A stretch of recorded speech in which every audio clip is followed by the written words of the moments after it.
Hello, my friends, and welcome back to the tea table.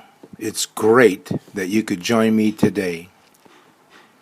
You know, I've had people say to me, I don't read the Bible that much because it's just an old book with many stories, and besides, this is the 20th century, and I need something that is more relevant to what's going on today. Now, as some of you may know, my background has primarily been in science, 8 years as an engineer on the space shuttle, and by education an oceanographer with a specialization in the study of sharks and rays. I've also taught advanced mathematics and advanced biology, so I would venture to say I'm somewhat familiar with scientific topics, and I found that the Bible is one of the most scientific books to date. Now, the main reason for today's teaching is not to show you how much I know about science, but to reveal to you that God is an amazing God, and He continues to reveal that many of the things He has done, is doing, and is going to do are 100% scientific, and that He has revealed these amazing scientific discoveries as far back as the book of Job. What's amazing about that is the book of Job is believed by many scholars to be the oldest book in the Bible, written by an unknown Israelite about 1500 BC. That's 3,500 years ago. Now, just to set the stage, as I said, the book of Job was written over 3,500 years ago, and many of the scientific discoveries that are taking place today in the 20th century were already stated in the book of Job. That in itself is amazing and should convince you that the Bible is an inspired book and written by the one who made the stars. So let's see exactly what God has to say to us. We are told in Job chapter 28, verse 25, "Who made a weight for the winds and weighed the waters by measure?" This is telling us that there is a weight for the wind, and doing so long before man knew this fact, which took place in the 16th century. This is called today air mass, and is critical for commercial airlines and all aircraft, as well as wind-driven ships. We are also told that water has a weight, which is amazing due to the fact that so much water covers the earth, and this is critical in the building of dams and all the ships that float on the seas and water structures. Again in Job 38, verses 12 and 14, we are told, "Have you ever commanded the morning to appear and caused the dawn to rise in the east? As the light approaches, the earth takes shape like clay pressed beneath a seal. It is robed in brilliant colors." This, my friends, is describing the earth's rotation.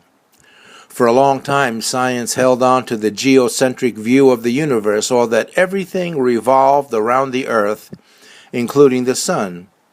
It was believed that the differences between night and day was caused by the sun revolving around the earth. Today, everyone knows that the earth's rotation on its axis is responsible for the sun's rising and setting.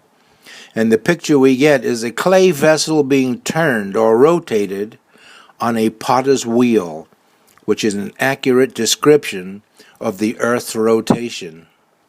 Amazing. Recently, oceanographers have gone to the deepest locations in the ocean and have discovered and recorded amazing hot water vents on the ocean's floors. These vents release huge amounts of mineral-rich superheated waters. And yet in Job 38, verse 16, we are told, "Have you gone to the springs in the sea, or walked through the valleys of the ocean depths?" Imagine thousands of years before man was able to descend to the depths of the ocean with its incredible deep-sea submersibles, God already stated what we would find there. In 1650, listen to this one, In 1650, Sir Isaac Newton, an English physicist and mathematician, who is widely recognized as one of the most influential scientists of all time, and as a key figure in the scientific revolution, he studied light and discovered that white light is made up of 7 colors, which can be separated from the white light and then recombined back to the white light. We know this is true because of the spectrum that breaks up the light into colors. And yet in Job, chapter 38, verse 24, God tells us, "By what way is the light distributed?" Another version says, "By what way is the light parted?" Not only that, but modern man has also recently discovered that light is really electromagnetic radiation, and that it has a way. In empty space, this speed is 186,000 miles per second. And yet in Job 38:19 we are told, "What is the way to the place where light lives? Where is the home of darkness?" That's amazing. 3,500 years ago, God was stating what today we call scientific discoveries. You know, there was a time when it was believed that the earth sat on the back of a large animal, or Atlas. You remember the pictures. And Atlas held the earth on his shoulders. We've all seen pictures of this. Listen to this.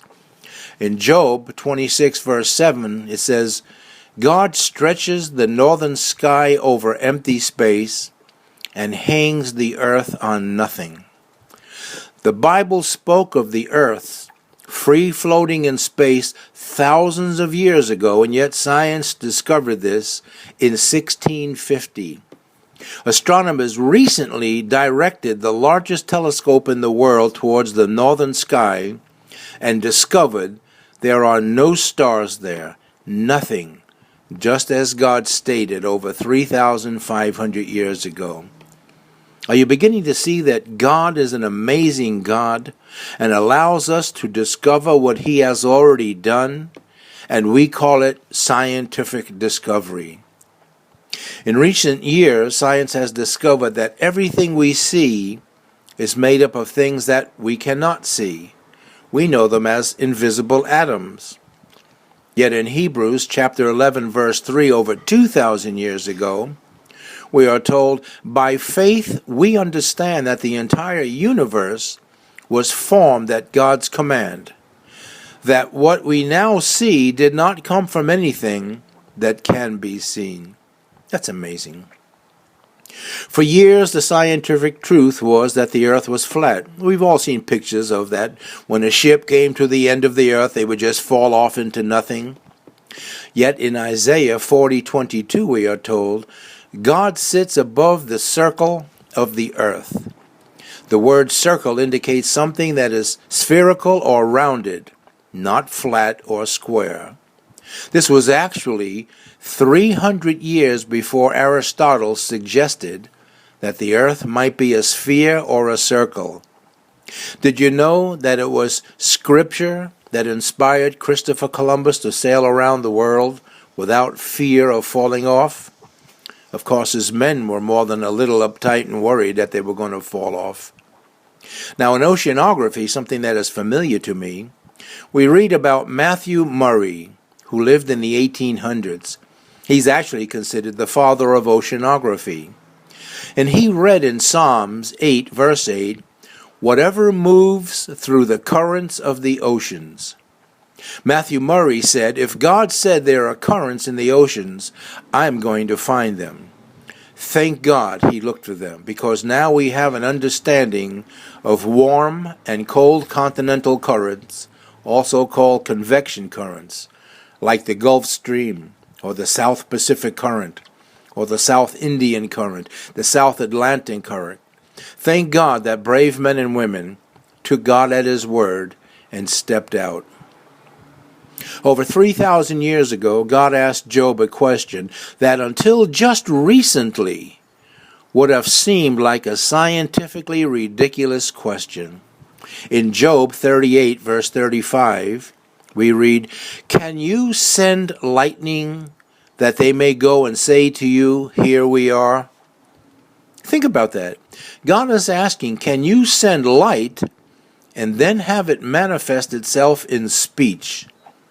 The truth is that all electromagnetic radiation from radio waves, light waves, X-rays, travel at the speed of light. That's why you can have instantaneous wireless communication with another person on the other side of the world.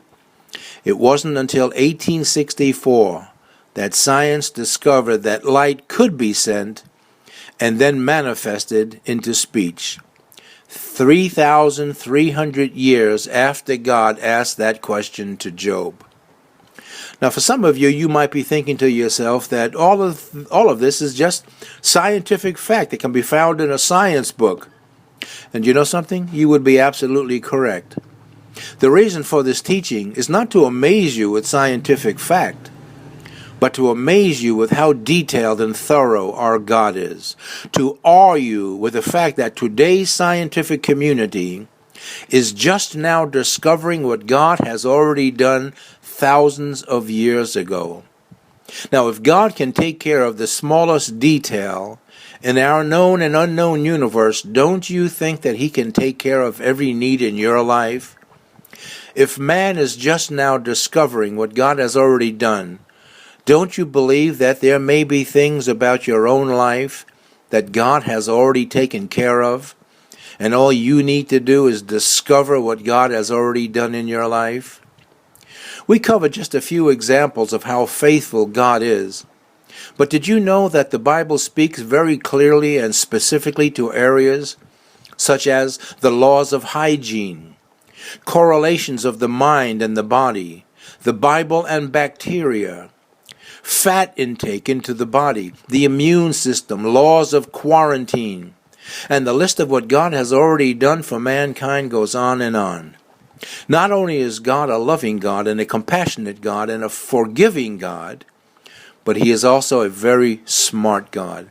And everything that He has done, we can rest assured that it is for our good because of His amazing love that He has towards us. Now, if you're interested in reading more amazing scientific facts in the Bible, then I would suggest that you pick up the book called Scientific Facts in the Bible, 100 Reasons to Believe the Bible is Supernatural in Origin. And it's by someone named Ray Comfort. So, in a nutshell, God is in control of all of our out-of-controls, and you can trust Him, for He knows the ending from the beginning. And with that, I leave you with this. Yevarechecha Adonai ve'yishmerecha. Ye'er Adonai panavilecha v'hunecha. Yisa Adonai panavilecha ve'yesemlecha shalom. The Lord bless you and protect you. The Lord cause the light of His face to shine upon you and be gracious to you. The Lord turn all of His attention to you and give to you His peace. God bless, my friends, and I'll see you again next week at the tea table.